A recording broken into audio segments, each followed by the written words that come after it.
Release చేయడానికి జనం వస్తారు రాదా థియేటర్కి చూస్తారా లేదా అన్న తరుణంలో ఆ సినిమాని విడుదల చేయడం అయింది. మొట్టమొదటి భారతీయ చలనచిత్రం రిలీజ్ అయింది. ఆ తర్వాత మిగతా సినిమాలన్నీ రిలీజ్ అయ్యి ఆ సినిమాలు మనం చూపించింది ఏంటి? పిల్లల జోలికి కానీ ప్రకృతి జోలికి కానీ ధర్మం జోలికి కానీ వస్తే భగవంతుడు మనుషులకి ఆవహిస్తాడని. ఈ సినిమాలో మీరు నేను చూడబోతున్నాను ఏంటంటే ముఖ్యంగా సనాతన హైందవ ధర్మం యువతరానికి ప్రతినిధులు, నవతరానికి నాయకులు, భావితరానికి భారతదేశం మహాశక్తి అయిన యువత మీరందరూ కూడా పెడదారిలో కాకుండా మంచి దారిలో నడవడానికి నా ప్రతి సినిమాలో ఏదో ఒక సందేశం ఉంటుంది. అటువంటిదే ఈ అఖండ తాండవం. నేను చూస్తాను సినిమా ఎంత అద్భుతంగా ఒక్కొక్కరి గురించి నేను చెప్పక్కర్లేదు. మా డైరెక్టర్ గారు ఉన్నారు, బోయపాటి శ్రీను గారు. మేము చేసిన 4వ సినిమా. మొదటి సింహ, దాని తర్వాత లెజెండ్, దాని తర్వాత అఖండ 1, ఇప్పుడు అఖండ తాండవం. ప్రతి ఒక్కరు కూడా చేసిన ప్రతి ఒక్కరు కూడా ఈ పాత్రలో ఎలా జీవించి ఎంత బాగా ఆ పాత్రలకు మరి పరకాయ ప్రవేశం చేసి అణువులో ఆ పాత్ర నింపుకుని ఎలా పాత్రలకి న్యాయం చేశారో మీరే చూస్తారు ఈ సినిమాల్లో. అంత క్రెడిట్ నేను అంటే నా గురించి ఈ సినిమా గురించి చెప్పాలంటే నేను ఏ పాత్ర చేసినా కూడా ఆ పాత్ర నాకు ఆవేశిస్తుంది.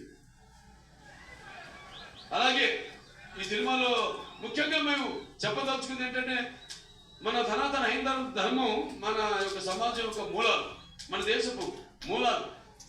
అంటే ముందుగా అసలు ధర్మంగా ఎలా బతకాలి, ఎలా జీవించాలి, అలాగే సత్యం కోసం పోరాడాలి, అలాగే అన్యాయం ముందు తల వంచకూడదు అన్నది మన సనాతన హైందవ ధర్మం. ఎంతో మంది చూస్తారు సినిమా, ఎంత బాగా తీశారు మా నిర్మాత గోపి గారు.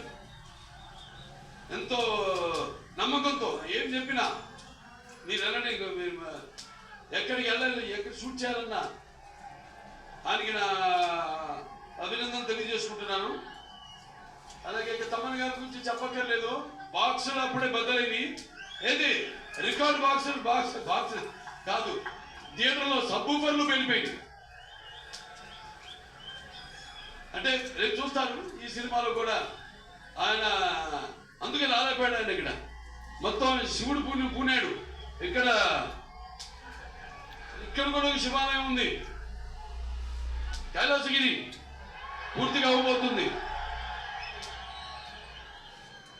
ఇక్కడ ఎమ్మెల్యే సుధాకర్ రెడ్డి గారు, ఆయన తండ్రి గారు, ఆయన మొదలుపెట్టింది మొత్తం 61 అడుగుల శివలింగాన్ని. తప్పకుండా ఆయన దర్శనానికి వస్తాం. ఆయన దర్శనానికే కాదు, ఈ సినిమా యొక్క సక్సెస్ స్పీడ్ ఇక్కడ జరుపుతాం. మీ అందరూ కూడా తెలియజేసుకుంటున్నాను. ఇక అందరూ కూడా సంగీత మేనన్ గారు పాత్రలు చెప్పను, సినిమాలు చూస్తారు. అలాగే హర్షాలి ఎప్పుడో బజరంగ భాయిజాన్లో చిన్న పాప, ఇవాళ ఇది 2వ సినిమా ఆవిడికి. మరి ఆవిడ పాత్రలు చూస్తారు, ఎంత బాగా మలిచారు మన దర్శకుడు. అలాగే ఆది పిరిశెట్టి గారు